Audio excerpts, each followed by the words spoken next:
Are you wanting to learn how to illustrate in the kawaii style? Well, today I'm showing you how to make a kawaii flat lay illustration in Procreate.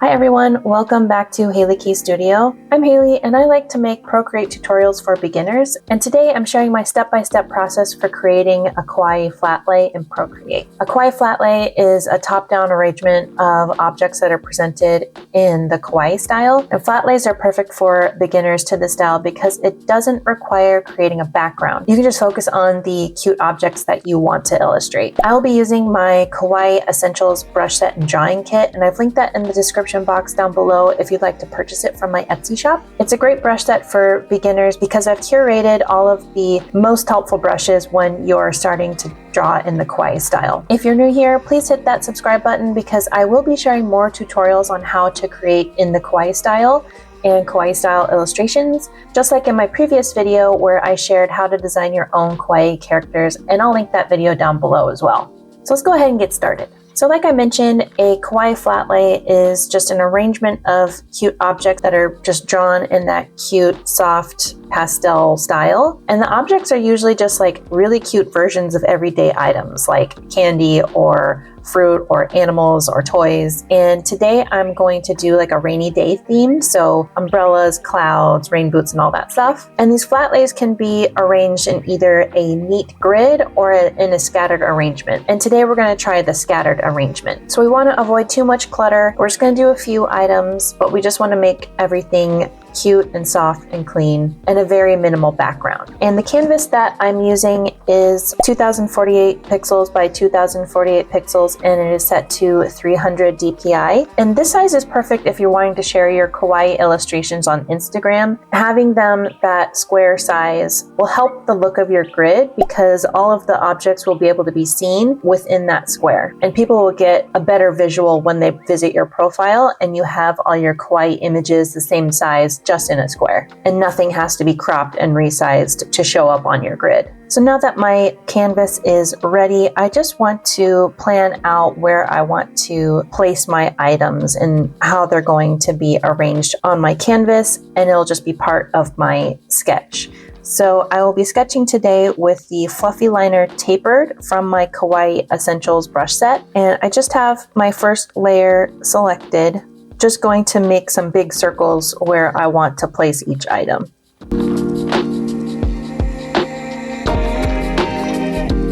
So here's just a very simple placement of where I would like my little objects that I'm drawing. I kind of resized it and I spun it around. And I suggest, as far as a placement on your canvas, kind of make everything a little bit smaller and very centered to the center of your canvas and create a lot of space on the outside. Just speaking from experience, it looks way cuter and way more kawaii when everything's kind of tight to the center and you have a lot of space on the outside of the canvas. So now within that same sketch layer, I'm just going to draw out the rest of the details of each of my items, and then you'll see how this is going to come to life.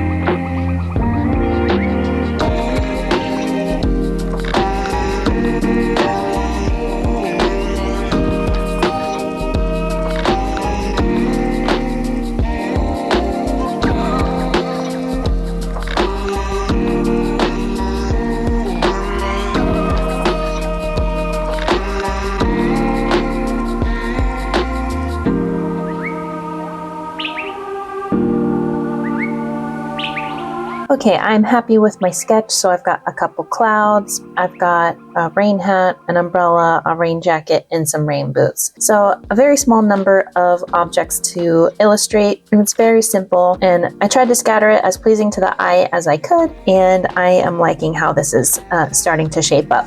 So now we can start adding our color, and I'm going to start off by choosing a background color. I'll be using the color palette that comes with the Kawaii brush set and drawing kit, and I'm going to choose this kind of hazy gray blue. It's called light grayish cyan. If you ever want to find out how Procreate describes your color, you can go to the cards portion of your palettes, and it kind of gives you a description of what these colors, what they consider these colors.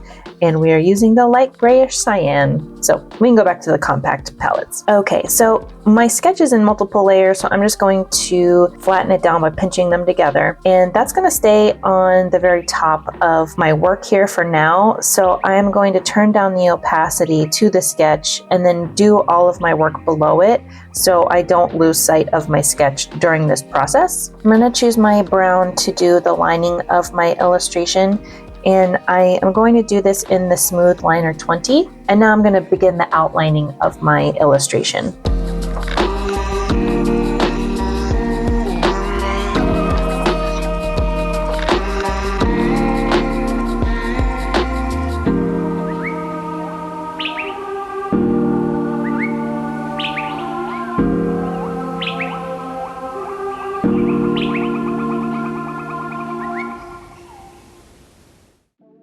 I'm just going to pause the fast forward for a minute here, and I'm going to do something a little special when I am drawing my jacket here. I'm going to turn on a drawing assist just so I can maintain some symmetry with parts of this. So I've added a new layer, and I'm going to go to Canvas, Drawing Guide, and Edit Drawing Guide. And I'm going to turn on the Symmetry tool. And I'm going to turn up the opacity on that symmetry line so you can see it a little bit better. And what I'm going to do is I'm going to move it. I want to use it down here. And you can simply just drag it down and just place it how you want.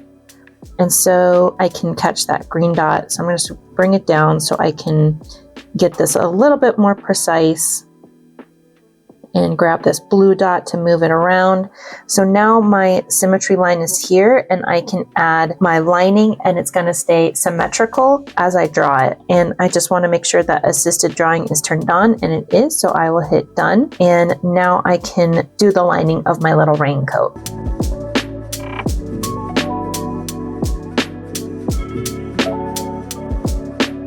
So now I'm pretty happy with how the symmetry has helped me out in drawing this raincoat. So I'm going to turn off the drawing assist to finish the rest of it. So I've turned off drawing assist, and I'm going to turn off the drawing guide as well. And I'm just going to finish the details of my coat. And you can see, compared to my sketch, because I just did that freehand, the symmetry is so much better now.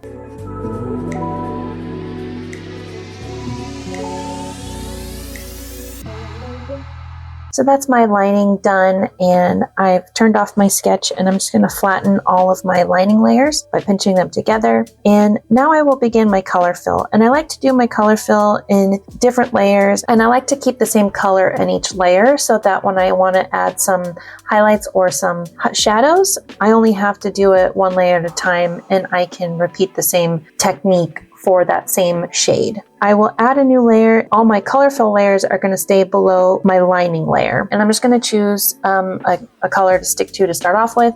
And I'm going to choose a white layer first and do the clouds and the other spots on this image that I want to be white. And I'm going to use a bigger brush for this. So I'm going to try out the liner 40. I think that's, if I do the 80, it might be a little too big. It might overlap and I might have to erase a lot of stuff. So I'm going to just use the 40 and then begin my color fill.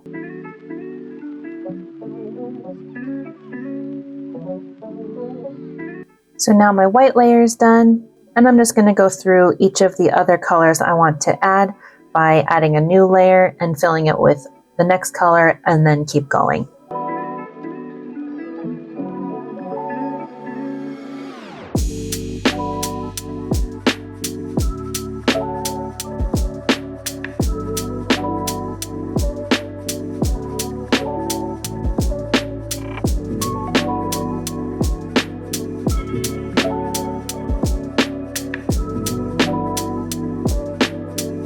So now I have completed my color fill. I've added the different colors that I wanted to use, and I kept it very pastel, and I repeated colors in a fun way, not matching my little boots entirely, but I kind of alternated how I filled it with these two, the pink and the green. I am loving how this is starting to shape up. Now we'll just add some very easy shading and highlights. So I'm going to start off with the white layer, and to add some shading to it, I will add a layer above it turn on a clipping mask and set this to multiply. I'm also going to turn down the opacity by 60% to start off and then see where that takes us. I want to use this gray blue that I used on the background to be the shadow of my white layers. So now I will just add some very simple lines to the bottom edges of each of the white objects.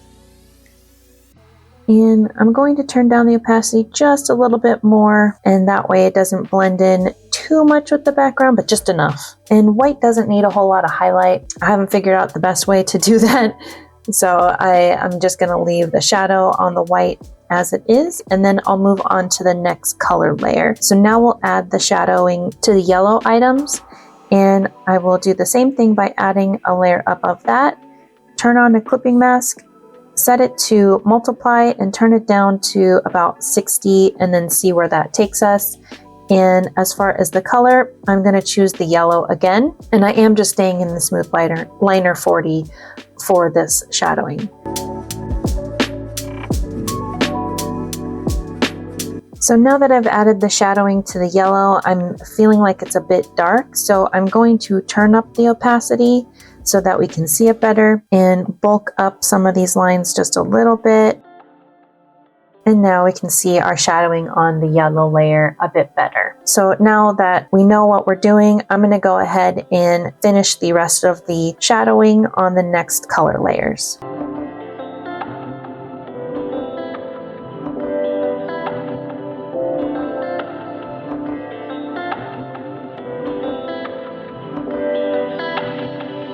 Okay, so we've got our shadowing done on each of the layers. So now we'll go back and we'll add some highlights. So we'll skip the clouds because it's too difficult to add a highlight to white. So I am going to go to my yellow layer, and just from the color fill layer, I'll add a new one, and it automatically creates a clipping mask for you. It's just going to be below your shadow, but the shadows are going to be on the opposite side, so we shouldn't worry too much about overlapping. So it should be just fine, but we will change the blending mode to overlay. Since we're on the yellow layer, we will choose the yellow, add just a bit of a highlight and a shine to our yellow. And so with just a few simple lines, we can add, it looks like this is a shiny yellow hat, a shiny yellow raincoat, and it adds a lot of dimension with very little effort. So now I'll continue this on with my other color layers. I'll add a new layer, let the clipping mask create itself, and go to the blending mode and switch to overlay, and then choose the same color that I used on that layer.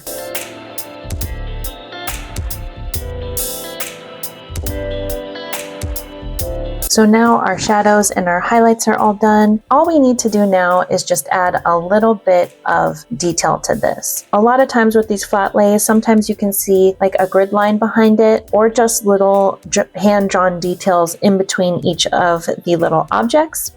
So I'm going to go through and add some of these little hand-drawn details in between my objects. I'll do some hearts or some raindrops to illustrate that this is a rainy day, or some little shine spots. So we'll just go through this and we'll kind of discover what this image is kind of wanting as far as those little details. And to do this, I will add a layer above my line layer. This can really go anywhere, since these little objects aren't going to be overlapping or touching any of the objects. So you can't really put it anywhere, but I'm going to put it on the top just to keep things organized.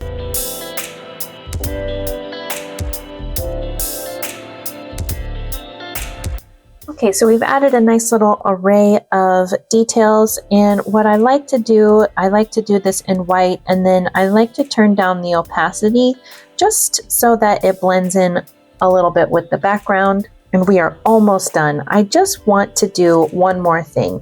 A really great thing about kawaii art is adding cute little faces to stuff, and I'm going to use my brown and my smooth liner 20, and I will add a new layer to do that, and then give each of my clouds a little face.